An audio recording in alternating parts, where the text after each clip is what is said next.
გამარჯობა, მე გახლავართ მე გინეკოლოგი ხათუნა ტროიძე.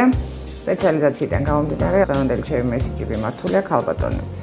დღეს მინდა ვისაუბრო საშუალოსნოს ყელის ისეთ დაავადებაზე, როგორც არის საშუალოსნოს ყელის კიბო, მის გამომწვევებზე, პრევენციაზე.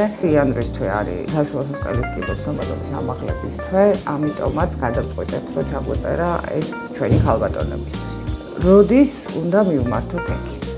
სასურველია თუ წელიწადში ორჯერ რუტინულ სკრინინგზე მივალ გინეკოლოგთან და ჩავიტარებთ კვლევას, იმიტომ რომ საშუალოსნოს ყელის კიბოს სიმპტომატიკა სამწუხაროდ ვლინდება ძალიან გვიან ეტაპზე, შეიძლება მივიდეთ ძალიან დაგვიანებულ სტადიამდე.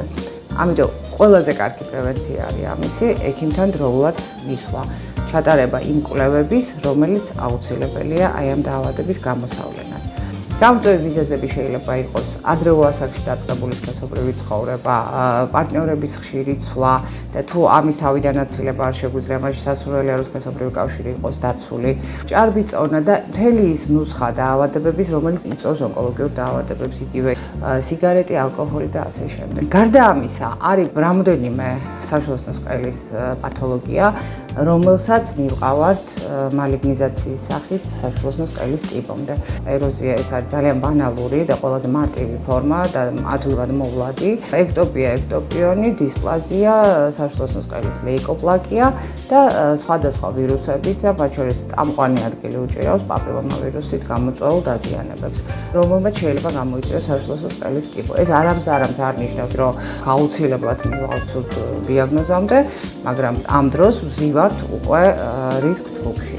რაც შეეხება კლინიკურ გამოვლინებას, თეთრი ჭარბი რაოდენობით გამონადენი, ტკივილი, განსაკუთრებით მტკივნეულობა სქესობრივი აქტის დროს, სისხლოვანი გამონადენი პერიოდულად, არამენსტრუალურ პერიოდში და მენოპაუზაში მყოფ ქალბატონებში. აი ამ სიმპტომატიკის გამოვლენისთანავე სასწრაფოდ უნდა მივმართოთ ექიმს. არ გავარჩევთ ცალ-ცალკე თითოეულ დაზიანებას, ეს დაზიანებები არის და პათოლოგიური გამოვლინება საშუალოსნოს ყელზე ინფორმით, რომ იცვლება სტრუქტურა, იცვლება ქსოვილი და ეს შეცვლილი და გადაგვარებული ქსოვილები ზუსტად ატიპიური უჯრედების სახით ყალიბდება და გვაძლევს ავთვისებიან დაზიანებას. რას ვაკეთებთ? პირველ რიგში ეს არის საშუალოსნოს ყელის სარკეებში დათვალიერება და საკმაოდ მოკლე დროში ჩასატარებელი манипуляციები.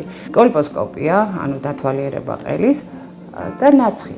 ბაქტერიოსკოპია, ბაქტერიოლოგია, პაპილომავირუსის გენოტიპირება, 400-მდე შტამია პაპილომავირუსის და არის რამოდენიმე ტიპი პაპილომავირუსის, მე-16, მე-18, 21 განსაკუთრებული აგრესიულობით, რომელიც გამოირჩევა და სწორედ აი ამის გარკვევა და აღმოჩენა ხდება ამ ანალიზით, ამას სჭირდება გაორმაგებული ყურადღება და კონტროლი. და საბოლოო ეს არის პაპა-ნიკოლაუს ტესტი, პაპ ტესტის სახელით ცნობილი, რომლის ორი ფორმა არსებობს, ციტოლოგია და თხევადი ციტოლოგია.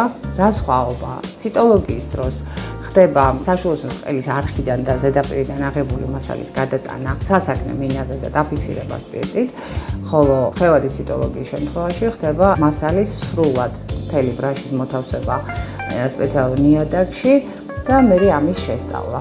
პირველ შემთხვევაში შეიძლება იყოს მასალის დანაკარგით და ატიპიური უჯრედები საერთოდ ვერ გადაიტანოს სასაგნე მინაზე და შესაბამისად სტომილება გაქვს, პასუხი გაქვს არასწორი.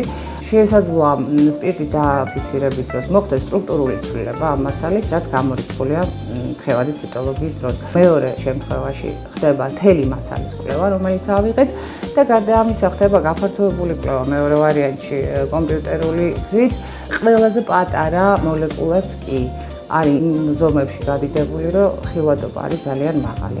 შესაბამისად, ცდომილების ალბათობა კვლევის დროს არის მინიმალური. დღესდღეობით საქართველოში საბედნიეროდ გვაქვს იმის ფუფუნება, რომ ლაბორატორიებში კეთდება პაპილომავირუსის გენოტიპირება, ასევე პაპ ტესტი. განსაკუთრებით აქტიურად არის ამ კვლევებში ჩართული სინეუს ლაბორატორია, რომელიც არის დასაყრდენი მედიკოსების, ვინაიდან ლაბორატორიული კვლევის განში ჩვენ ვერაფერს ვერ ვაკეთებთ და შემიძლიათ გითხრათ, ძალიან მაღალ კვალიფიცურად კეთდება ლაბორატორიაში ეს კვლევა და უშიშრად შეგიძლიათ მიმართოთ აღნიშნულ ლაბორატორიას.